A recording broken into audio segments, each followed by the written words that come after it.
এই জাতীয় অনেক কিছুই কাফেরদের থেকে ধার করে আমরা চলেছি। এর মধ্যে একটি হচ্ছে ডেমোক্রেটিয়া বা গণতন্ত্র।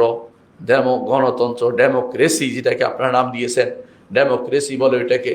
ডেমোক্রেসি কি? দুটি শব্দের পূর্ণরূপ। গ্রিক একটি শব্দ ডেমোস, একটি হলো ক্রেটিয়া। ডেমোস হচ্ছে সাপ, অর্থাৎ জাতি গোষ্ঠী, বিভিন্ন লোকেরা, সাধারণ যত গণমানুষ যাদেরকে বলা হয় গণ। আর হুকুম হচ্ছে বিচার, গণমানুষের শাসন অধিকার, অর্থাৎ মানুষকে শাসন করবে, এটাই হচ্ছে অর্থাৎ সাধারণ মানুষের শাসন। কত একটি ভ্যাক শব্দ, মিথ্যা শব্দ। মানুষ শাসন করলে তো মারামারি হবে। মানুষকে কিভাবে শাসন করবে? মানুষকে শাসন করতে হবে মানুষের রবের পক্ষ থেকে, আর সেটাই নাম দিছে গণতন্ত্র। আমাদের দোস্তরা দ্রুত দৌড়ে আসে বলবে সব ফেলে দেওয়া যায় না, কিছু নিতে হবে। কেন নিতে হবে ভাই? আপনি কি আল্লাহর দিনকে পূর্ণ মনে করেন না? আপনি যেই তো সারাদিন দিন প্রতিষ্ঠার কথা বলেন, আপনার কি সামান্যতম একটু আসে না কেন যে আমার দিন পরিপূর্ণ, বাইরের কোনো কিছু নেওয়ার দরকার নেই?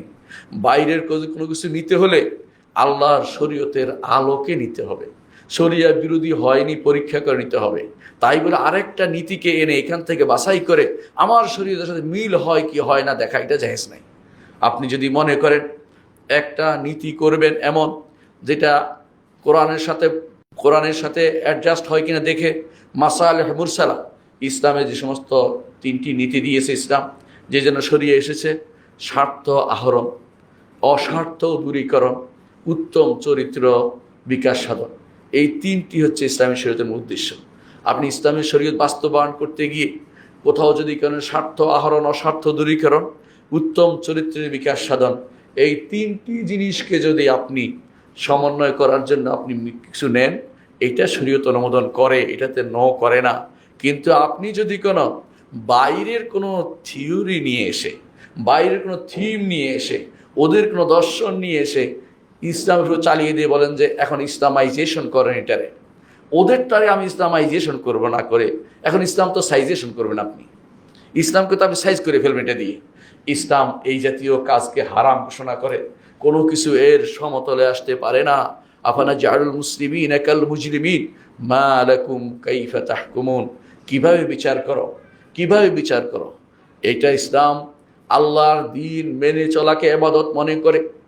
আল্লাহর দিন মেনে চলা ইবাদত, কোরআন মেনে চলা ইবাদত, হাদিস মেনে চলা ইবাদত। কোরআন হাদিস মেনে চলা আপনার জন্য ইবাদত। মুসলিম হওয়ার জন্য এটা শর্ত। আপনি যদি মনে করেন অন্য কোনো কিছুকে সমতায় নিয়ে আসবেন, আপনি এখনো ঈমানদার হইতে পারেন নাই। আপনি যদি মনে করেন অন্যটাকে এর সাথে মিলে বানাই দেব, তাহলে সেটা জায়েজ নেই।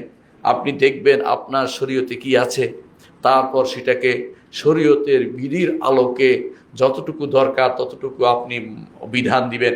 এইটা না করে অন্যের বিধান এনে শরীয়তে মিলে কি মিলে না দেখার দায়িত্ব আপনাকে কে দিল? অন্যের বিধান পুরোপুরি ছুড়ে দেওয়ার জিনিস, ছুড়ে দেওয়ার জিনিস। আপনাকে আমি উদাহরণ দিয়েছি, ওমর রাদিয়াল্লাহু আনহুকে রাসূলুল্লাহ সাল্লাল্লাহু আলাইহি ওয়াসাল্লাম ধমকি দিয়েছেন, অথচ সেটা আল্লাহর কিতাব ছিল। আর যদি সেটা কোনো দর্শন হতো, তাহলে সেটা কতটুকু ধিকৃত হতো আপনি বুঝতে পারেন। এখানে ডেমোক্রেটিয়া বা ডেমোক্রেটিস যেটাকে বলা হয়, গণতন্ত্র প্রতিষ্ঠার জন্য আন্দোলন চলছে। এই গণতন্ত্র প্রতিষ্ঠার জন্য যারা মারা যাবে, তারা কি আল্লাহর দ্বীনের জন্য মারা গেছে? তাদেরকে তো অনেকেই শহীদ বলে ফেলবেন, তাদেরকে তো অনেকজন বিভিন্ন রকমের নামও দিয়ে দিবেন, এই জাতীয় সেই জাতীয়।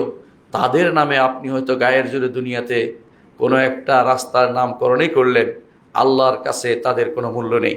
মাজলুম হলে সেটার বিধান ভিন্ন। মাজলুম হয়ে মারা গেলে হয়তো আল্লাহ তাআলা তাকে শাহাদাতের মর্যাদা দিবেন, কিন্তু সেটা যদি কোনো ওই ব্যক্তির নিয়তের উপর নির্ভরশীল। যদি গণতন্ত্রের জন্য মারা যায় এক কথা, মাজলুম হয়ে মারা গেলে আরেক কথা। কোনটার নিয়ত ছিল কেউ বলতে পারে না। এই জন্য কেউ কোনোদিন কাউকে বলতে পারে না যে অমুক শহীদ, যতক্ষণ পর্যন্ত মুহাম্মদুর রাসূলুল্লাহ সাল্লাল্লাহু আলাইহি ওয়াসাল্লাম আমাদেরকে না জানাচ্ছেন। রাসূলুল্লাহ সাল্লাল্লাহু আলাইহি ওয়াসাল্লাম দুনিয়া থেকে চলে গেছেন, তিনি আর জানাবেন না। এখন এই জন্য যত রকমের তন্ত্র মন্ত্রের কারণে মানুষ মারা পড়ছে, সেগুলি কাউকে কোনোদিন শহীদ বলবেন না। বলবেন যে যদি নিয়ত ভালো থাকে, আল্লাহ শরিয়া মোতাবেক হয়, আল্লাহ তার এই রক্তদানকে কবুল করুন, শাহাদতের মর্যাদা দিন। কিন্তু অগ্রিম শহীদ বলে ফেলে, অমুক শহীদ বলে ফেলা ইসলাম অনুমোদন করে না। কারণ আপনি জানেন না তার নিয়তে কি ছিল। মুহাম্মদুর রাসূলুল্লাহ সাল্লাল্লাহু আলাইহি ওয়াসাল্লাম এভাবে আমাদেরকে দিক নির্দেশনা দিয়েছেন ইতিপূর্বে। সুতরাং ইসলামে এই জাতীয় জনগণের শাসন, জনগণতন্ত্র অথবা গণজনতন্ত্র অথবা এই জাতীয় যত রকমের নাম দিবেন, ইসলামের সাথে এর কোনো সম্পর্ক নেই। আমাদের দেশে যদি তাই হতো, একটু ভালো করে দেখুন, বাংলাদেশের মানুষ আপনারাই বলেন যে ধর্মপ্রিয় বা দিনদার। দিনদার যদি হয়, আমাদের বক্তব্য কি প্রতিফলিত হয়েছে? আমাদের বক্তব্য যদি প্রতিফলিত হতো, আমাদের বর্তমান যে সংবিধান যেটা আছে, এটার মধ্যে যে 4টি নীতি বলা হয়েছে, এই 4টি নীতি আপনাদের কেউ কি বিশ্বাস করেন? কেউ কি বিশ্বাস করে সমাজতন্ত্র? কেউ কি বিশ্বাস করে গণতন্ত্র? কেউ কি বিশ্বাস করে প্রজাতন্ত্র? কেউ কি বিশ্বাস করে দেশাত্মতন্ত্র? কেউ কি এই জাতীয় কোনো অথবা তথাকথিত সেকুলারিজম কেউ কি বিশ্বাস করে? এগুলিতে ইমানদার কখনো বিশ্বাস করতে পারে না। ইমানদার বিশ্বাস করে আল্লাহ এবং তার রাসূলের নীতিতে। সুতরাং যারা আজ আমাদের জন্য এই জাতীয় জিনিস আবিষ্কার করে আমাদের উপর চাপিয়ে দিচ্ছেন, মনে হয় যেন আমরা মেনে নিয়েছি, কখনো না। ইমানদার কখনো এগুলি মেনে নিতে পারে না। বিস্তারিত বললেও দেখতেন যে মানুষ মানেনি। অনেকের কাছে আছে ধোঁয়াশা ছাড়া হয়েছে, অনেকে দিন না বুঝে হয়তো হ্যাঁ বলেছে অথবা না বলেছে, কিন্তু তাই বলে আপনি সবার উপর দিয়ে আপনার বক্তব্য চালিয়ে দিবেন, তাই ইসলাম কখনো গ্রহণ করে না। মনে রাখবেন, ইসলামের সাথে গণতন্ত্রের কোনো রকমের ইসলাম গণতন্ত্র কোনোভাবেই মেনে নেয় না।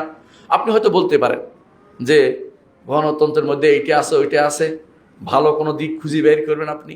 আপনার কাছে অনুরোধ থাকবে, ভালো দিকগুলো ইসলামে অবশ্যই আছে আগে থেকে। যদি মনে করেন ইসলামে ভালো দিকগুলো নেই, আপনি ইসলামকে বুঝেননি। কারণ ইসলামকে আল্লাহ তাআলা দিয়েছেন কিয়ামত পর্যন্ত প্রতিটি দেশের জন্য, প্রতিটি মানুষ, প্রতি গোষ্ঠীর জন্য, জনগোষ্ঠীর জন্য, প্রতি এলাকার জন্য, সবার জন্য প্রতিপালন যোগ্য করে আল্লাহ তাআলা এই দিনকে দিয়েছেন। এরপরে আর কোনো দিন আসবে না, আর কোনো নবী আসবে না, আর কোনো কিতাব আসবে না। আল্লাহর কিতাব ছাড়া অন্য কিছু দিয়ে আপনি আল্লাহর বান্দাদেরকে শাসন করবেন, আল্লাহ তাআলা সেটা কিভাবে মেনে নেবেন?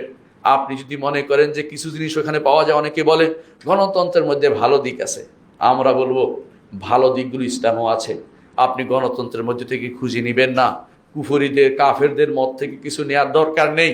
এটা হচ্ছে প্রবৃত্তির অনুসরণ। মানুষ মাত্র এই ভালো চায়, সেজন্য হয়তো কোনো ভালো আপনি সেখানে পেয়েছেন। ওই ভালোটা আপনার ইসলামে আছে, এটা আপনি স্বীকৃতি দিতে হবে। ইসলামের সাথে মিলে যায় বলে গণতন্ত্র নিতে হবে, এটা ইসলাম বলে না। সুতরাং আপনাকে নিতে হবে, ইসলামকে মানতে হবে। কোথাও যদি ম্যাল প্র্যাকটিস হয়ে থাকে, ভুল কোনো প্র্যাকটিস থাকে, সেটাকে তাড়িয়ে দিতে হবে। ইসলামের পরিপূর্ণ বাস্তবায়নে ইসলাম দরকার, কিন্তু তাই বলে বাইরের কোনো তন্ত্র মন্ত্রকে ইসলামে জায়গা করে দিবেন না।